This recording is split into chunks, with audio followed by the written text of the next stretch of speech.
Shalom. I just want to start off by saying, Kah Halayim La Yahweh, Bahashem Yahushai, Bahashem Rokakadash.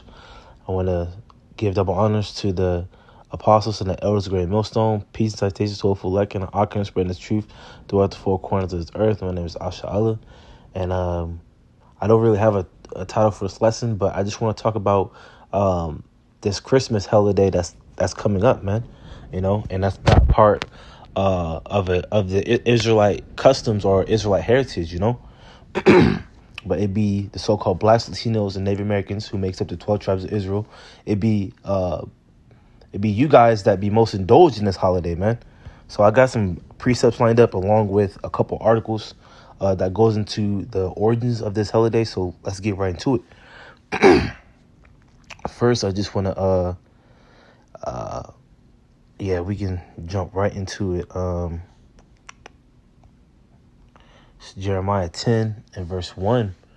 It says, "Hear ye the word which the Lord Yahweh Shem Yahushai speaketh unto you, O house of Israel.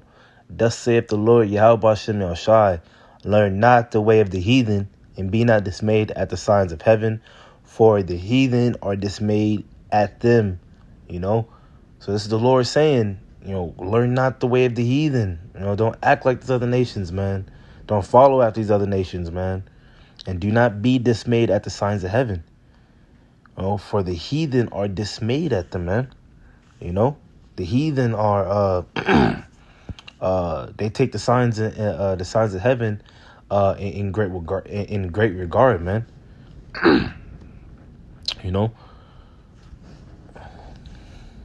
worship the planets and the stars and everything, man, when that was given unto us as for times and seasons, man. According to Genesis 1 and Sirach 43, I want to say 6, verse 6, 5 and 6. But this is Jeremiah 10 and 3. It says, "For the customs of the people are vain," and this is going to go into one of the customs of the heathen. You know, that is foolish, man. That is worthless, man. That's not a part of our traditions, man. Not a part of our customs. "For one cutteth a tree out of the forest, the work of the hands of the workmen with the axe. They deck it with silver and gold. They fasten it with nails and with hammers, that it move not." You know, and this is going to setting up and worshiping the evergreen tree, or what you call a Christmas tree. You know, because even in the old movies that you would see, the Christmas Story, I believe Home Alone, you know, they would go to these merchants, you know, that would literally go into the forest, chop the tree down with an axe, you know, then they would buy the tree and take the tree home, dress it up. You know, it says, verse 4, they deck it with silver and gold, you know. So that's dressing up with your ornaments, man. You know, you got gold ornaments, silver ornaments, you know, all type of ornaments, man. Ornaments with your dog's photo on it, man. You know, the little gold and silver string around it, man. You know, and it says to fasten it with nails and with hammers, that it move not. You know, now not too long ago, 50, 60 years ago, they actually used to fasten the tree in the ground with nails, man. You know, and as time progressed, you know, they started getting the Christmas tree mantles, you know, where it sits straight up. You know, it doesn't move; it sits straight up in a mantle, man, and that mantle keeps it from not moving. You know, keeps you from not doing damage to your floors. You know, but back in the ancient days, they would fasten it with nails, man, and that is that's literally hanging up the Christmas tree, man. You know, that's a vain and foolish and worthless custom, man, of the heathen. You know, so let's go. Before I get into this article, let me just grab this First John 2:15, it says, love not the world, neither the things that are in the world. If any man love the world, the love of the Father is not in him. And this is a love of the world. This is a custom of the world, you know. You know, and a lot of people be like, oh, well, it's not like, you know, you would go and break it down to him, man. You would go and break it down to him. You bring out that Jeremiah 10, you know, you go and bring out the origins of it, and they be like, oh man, it's for the kids, man. I believe in God, but you know, this time of the year is for the kids, man. You know, and fuck that, man, and fuck them kids, man. You know, we got our own high holy days, man. You know, and if it was really for the kids, man, Ashar Kanak, you know, or Happy Hanukkah, or the Feast of Dedication, you know, had just was earlier this month, you know, where we have a week of gift giving, man. You know, a week of dedicating our temple, man. But let me just jump into this article real quick. Now this is I pulled this article from BibleTools.org, you know, and this is just is going to go into the origin of Christmas, you know. So I'm gonna just start up at the top. It says 2 key figures in the origins of Christmas are Nimrod, a great grandson of Noah, and his wife Semiramis, also known as Ishtar and Isis. Nimrod, known in Egypt as Osiris, was the founder of the first world empire at Babel, later known as Babylon.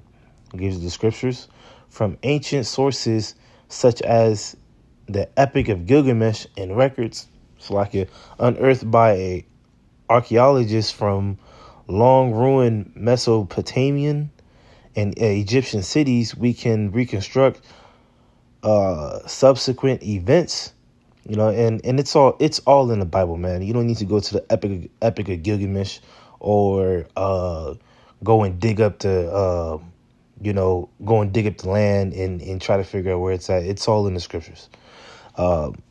Second paragraph, after Nimrod's death, Semiramis promoted the belief that he was a god.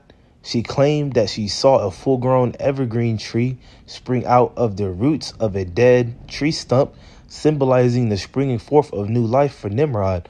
On the anniversary of his birth, she said Nimrod would visit the evergreen tree and leave gifts under it. His birthday fell on the winter solstice at the end of December, you know, and it just so happens the winter solstice is December 25th, you know. A few years later, Semiramis bore,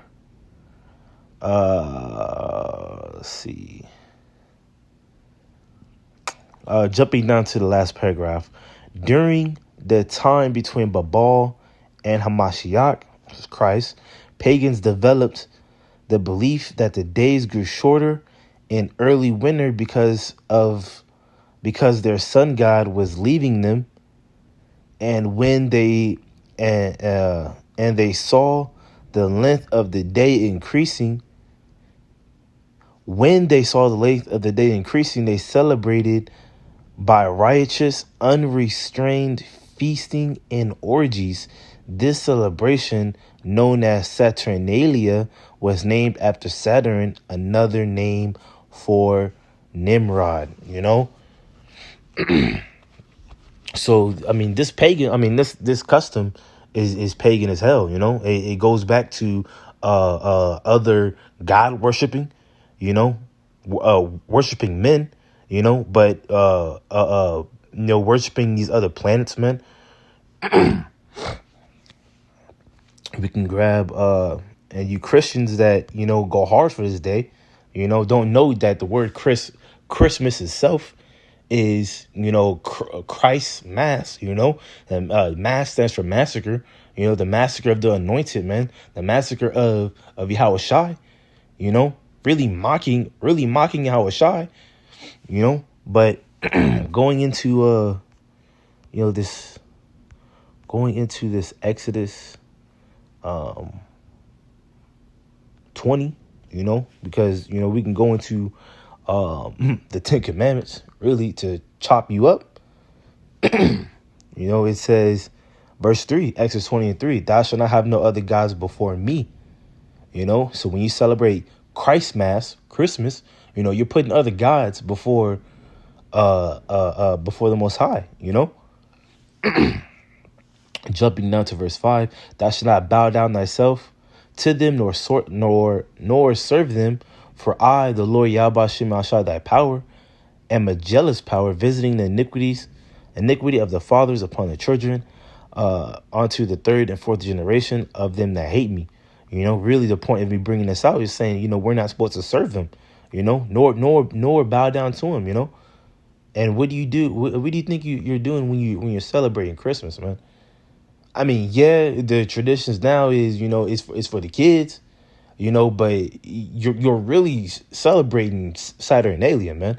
The worship of this of the planet Saturn, and even going back before that, you're giving praises to Nimrod, man. And so I'm gonna bring out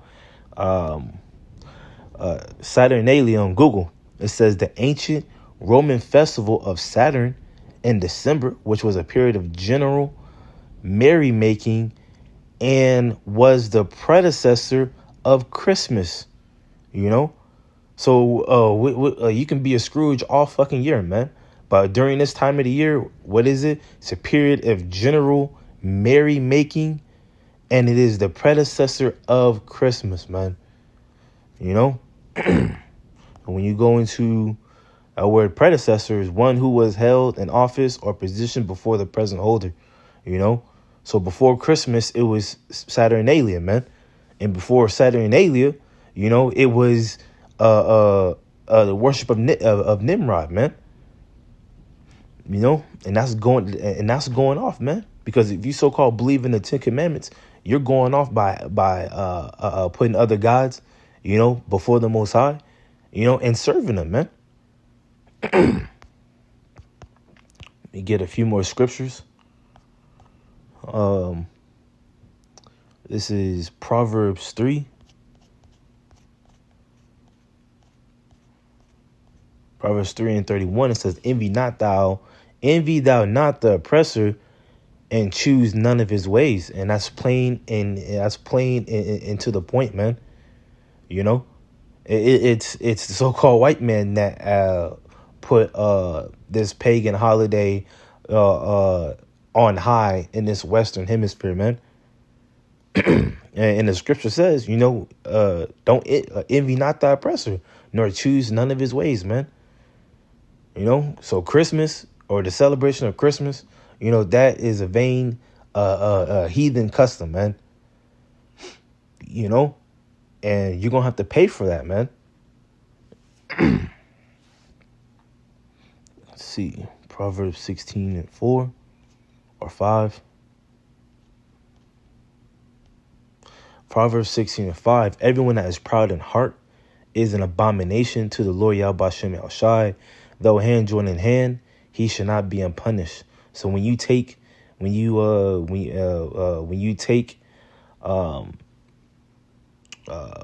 indulge and you take heed to these customs, man, you're making yourself as the heathen, man. And it says, though hand join in hand, he should not be unpunished, man. So as you join hands with these heathens, man, stooping down to their level, you should not go unpunished, man. Why? Because we know that this custom was a custom of riotous, unrestrained feasting and orgies, man, which then developed into general merrymaking and giving of gifts, man. But even then, you be having your Christmas parties, a whole work was shut down to throw a big ass Christmas party, man. And then you getting your groove on with the shorty that you never thought you would get, but since y'all drunk as hell, having a good old merry time, now you got a chance, man. Cut it out, man. So hopefully that was edifying. I just want to ending up by saying, Call Halayim La Yahweh, by Hashem Yahushai, by Hashem HaKadosh. Want to give double honors to the apostles and peace and citation to hopeful elect and our can spread the truth throughout the four corners of this earth. Shalom.